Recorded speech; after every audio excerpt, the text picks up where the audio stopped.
notre cher confrère, honorable assistance, bonjour. On va aborder aujourd'hui un thème très intéressant, très important en matière d'urgence ORL, qui est l'épistaxis. On va focaliser sur la conduite pratique et les gestes à faire sans donc tarder sur le rappel anatomique et les détails théoriques. Donc l'épistaxis, sur le plan nosologique ou rhinorragie ou saignement du nez, donc par définition, c'est une hémorragie des fosses nasales, les sinus ou du cavum. Donc on a soit l'épistaxis antérieure, qui est un saignement qui sort par les narines, soit un saignement postérieur, ce qu'on appelle l'épistaxis postérieure, qui sort à travers l'oropharynx et à travers les couannes. Donc l'épistaxis, c'est une urgence très fréquente en ORL et au pavillon d'urgence, que ce soit de médecine générale ou de service de chirurgie ORL, le plus souvent bénigne, mais peut-être révélateur d'une maladie, voire grave. Donc par rapport à la fréquence est expliquée sur le plan histologique par la richesse de la vascularisation des fosses nasales et sa fragilité. Aussi, la pauvreté des fibres élastiques, c'est-à-dire les vaisseaux du fosse nasal sont pauvres en fibres élastiques, c'est ce qui explique la congestion rapide et le saignement, surtout en cas de ectasie de la tache vasculaire. Un petit rappel anatomique. La vascularisation des fosses nasales, c'est une vascularisation mixte par le biais de la carotide externe et la carotide interne. Donc la carotide externe participe par l'artère maxillaire, la qui donne la spinopalatine et qui donne des artères vers les cornets moyens, la région turbinale basse, la cornée moyen et inférieure, et par l'artère de la sous-cloison, l'artère faciale qui donne l'artère de la sous-cloison. La carotide interne donne l'artère ethmoïdale, donc l'artère ophtalmique, qui donne par la suite l'ethmoïdale antérieure et postérieure. Toutes ces artères-là s'anastomosent au niveau de la région antéro-inférieure, ce qu'on appelle la tache vasculaire, qui est présente, c'est-à-dire physiologiquement chez tous les gens, mais sur le plan pathologique, on parle d'ectasie de la tache vasculaire, qui sont susceptibles d'être lésées rapidement, ce qu'on appelle tache vasculaire ou tache de Kisselbach. Donc le praticien devant une épistaxis doit la reconnaître, c'est-à-dire l'intérêt du diagnostic positif et le diagnostic différentiel. Donc il doit évaluer sa gravité, c'est très très important, assurer l'hémostase et trouver son étiologie, mais dans un deuxième temps. On commence par le diagnostic.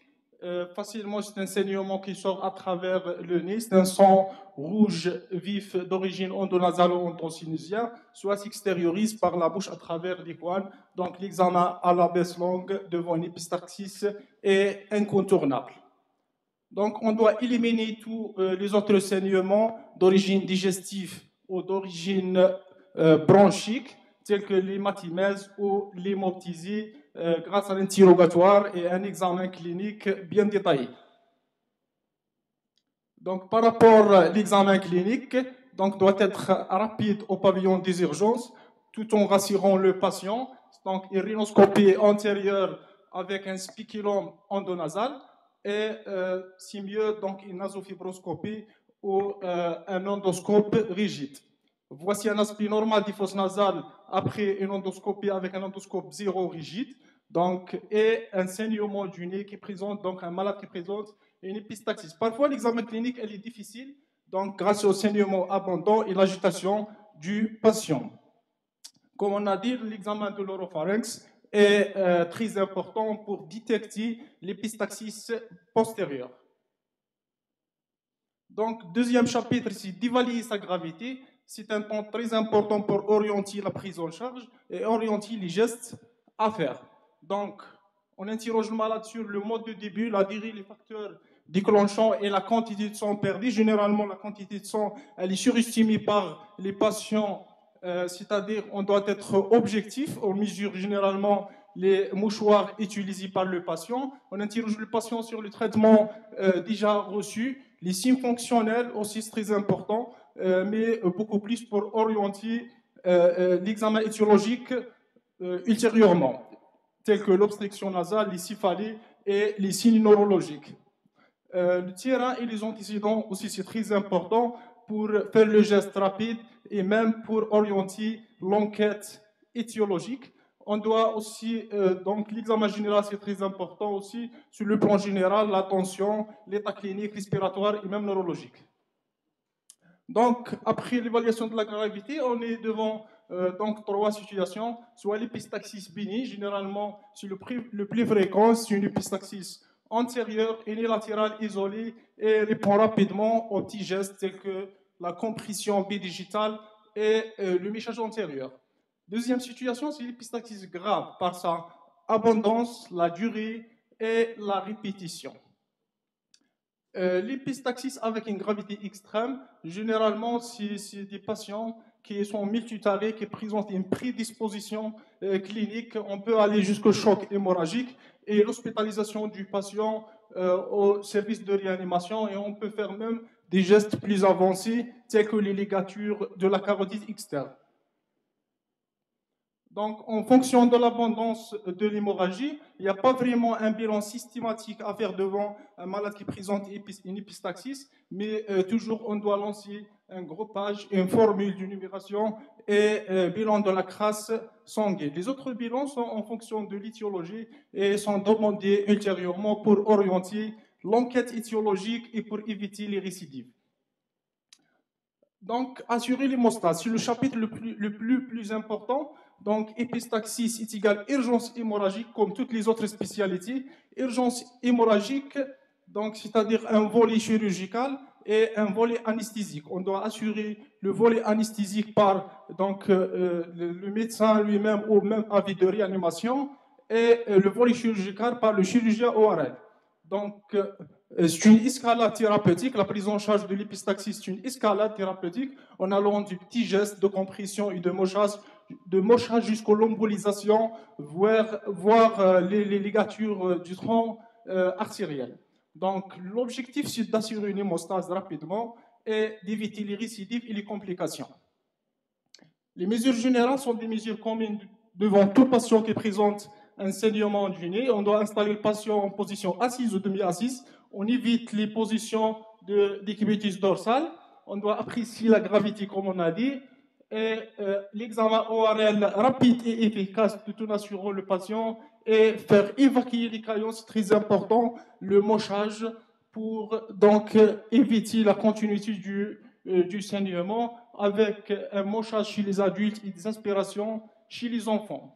On réalise un méchage avec du coton imbibé de xyloadré ou xylonafazoliné avec un double objectif, c'est de rétracter la muqueuse nasale qui permet d'arrêter ou de stopper pas mal de cas de d'épistaxis et de faciliter les manœuvres ultérieures. Donc, une voie d'abord, puis plus un traitement de cocktail hémostatique comme un traitement adjuvant. Les gestes locaux sont généralement la compression bidigitale, c'est un geste très important qui permet de stopper plusieurs cas d'épistaxis. Donc, on demande au patient de faire une pince pouce index donc à travers les ailes narinaires pendant 10 minutes qui permet d'arrêter le saignement. Si inefficace, on passe au tamponnement vestibulaire.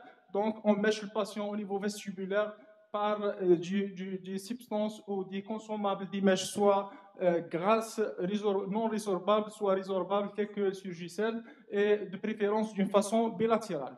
Si les mesures locaux sont efficaces, sont inefficaces, on passe au moyen de première intention, qui est le geste le plus important à maîtriser, c'est le tamponnement antérieur. Donc, après une anesthésie locale, on mèche le patient avec, généralement à notre service, on utilise le TUGRA, donc un méchage en accordéon. Donc, on mèche toute la fosse nasale, on ne mèche pas que la partie antérieure, le méchage vestibulaire, mais on mèche d'une façon complète toute la fosse nasale du coin jusqu'aux narines par des mèches résorbables ou non résorbables selon la disponibilité et d'une façon donc horizontale par rapport au plancher, c'est très important pour éviter le méchage vers le haut et de créer des lésions vers la base du crâne, la lame criblée, de l'ethmoïde ou autre, c'est des dégâts très très graves, donc toujours on mèche horizontalement par rapport au plancher de la fosse nasale. Donc, toute michage nécessite une antibioprophylaxie pour éviter les surinfections. Donc, voici quelques types de mèches résorbables et non résorbables, donc Surgicel, Myrocel et Tugras. Le méchage, comme on a dit, le méchage toujours vers l'icoine, d'une façon horizontale par rapport au plancher, on évite le méchage vers le haut, c'est un conseil, donc toujours un méchage horizontal.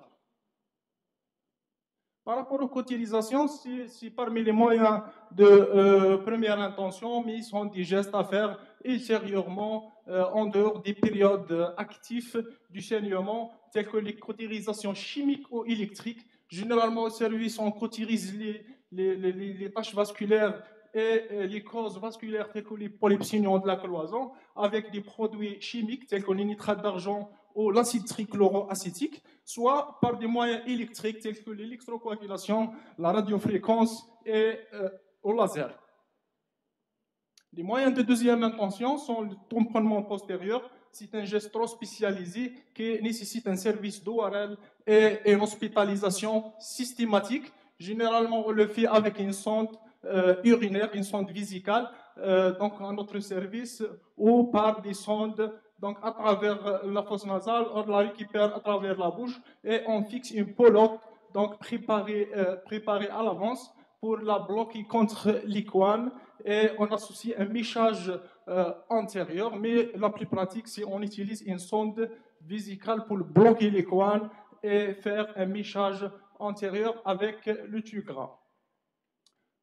Deuxième moyen, c'est la sonde à double ballonnet. C'est le meilleur consommable, mais la plupart des hôpitaux ne disposent pas de cette consommable, de cette sonde double ballonnet. Donc, elle permet à la fois de bloquer l'icoine et la fosse nasale en même temps. C'est un geste facile à faire.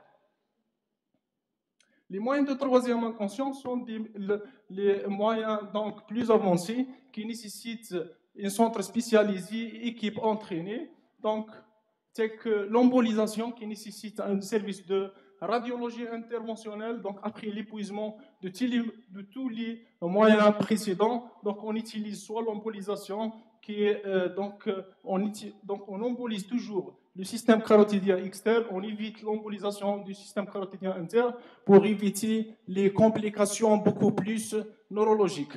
Mais l'embolisation toujours nécessite des centres de référence en matière de radiologie interventionnelle.